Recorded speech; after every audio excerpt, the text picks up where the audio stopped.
Hey guys, thank you for being here. Now, in my 17 years as a business news anchor and journalist, I've interacted with hundreds of wealth creators and successful leaders, and there's a pattern and mindset that they all have. Wealthy people cultivate small mindset changes that help them go a long way in their wealth creation journey. So today I want to talk about some of these habits and how you can build your money mindset. If you are new here, I'm Sonia. I used to be a TV anchor with CNBC TV 18, where I tracked stock markets for over 16 years, analyzing stocks, company balance sheets, and helping viewers with their investment decisions. Last year, I ventured out to start my own independent journalism practice, and my aim is to provide financial literacy and make money conversations easy for you to understand. Here are 7 easy habits to help you improve your relationship with money. Number 1, understanding that money does buy you happiness. Now, the unanimous and unambiguous view with most of the people I've interviewed is that money brings you happiness, and don't let anyone tell you otherwise.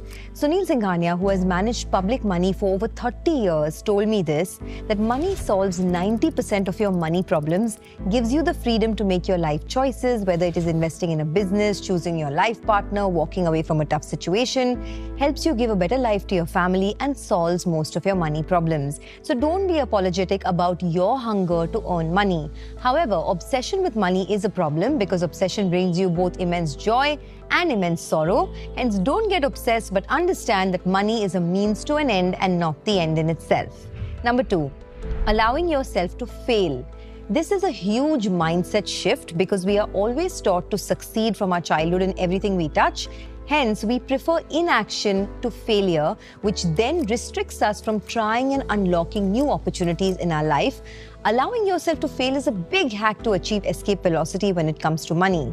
Once you stop worrying about the consequences of failure, which is basically other people judging you, that's when you can truly achieve the path to success. In fact, Ramesh Damani told me this in our interview. He said very early on in his life, his father gave him some money to trade in the stock market and said, you start trading, and even if you lose all the money, it's fine. If whatever you make from this money is yours, and if you lose the money, it's okay.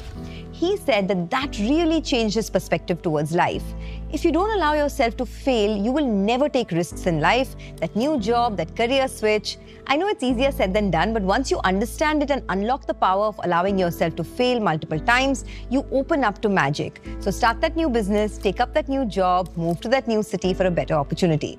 Number 3, detach yourself from the outcome of your work. I learned this from Vikas Khemani of Carnelian Capital. He told me, you need to always work hard, but don't think how much money or reward comes at the end of it.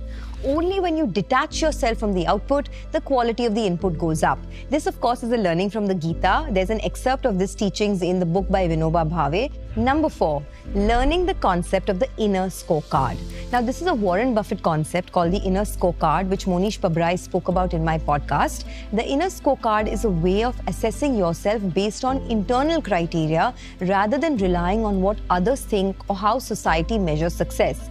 Now, we all know society measures success in different ways, driving a fancy car, buying a large house. But if that is something that does not fit your definition of happiness, you need to ask those questions and then take those decisions based on your inner scorecard.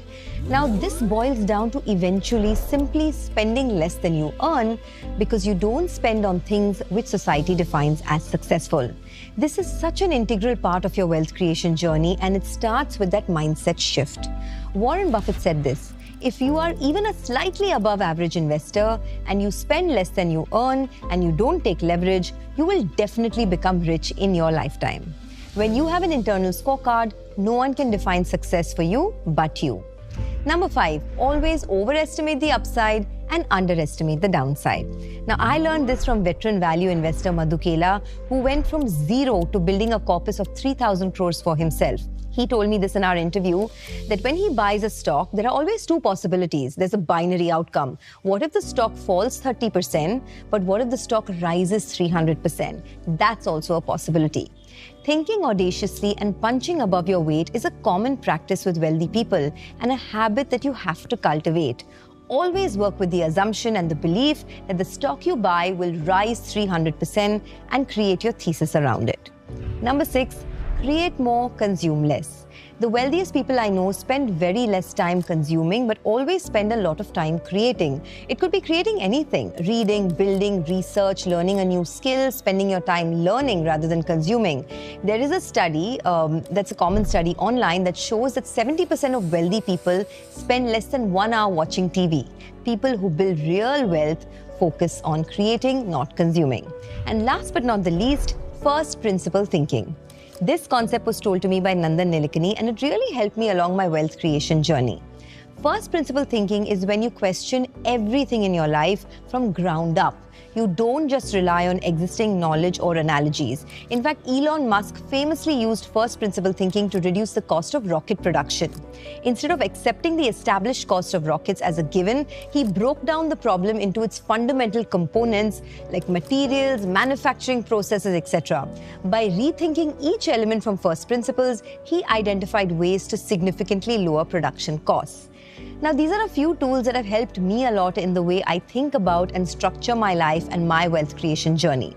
Let me know what you think, and thank you for being here. See you in the next video, and do let me know what topics you would want me to cover. Cheers.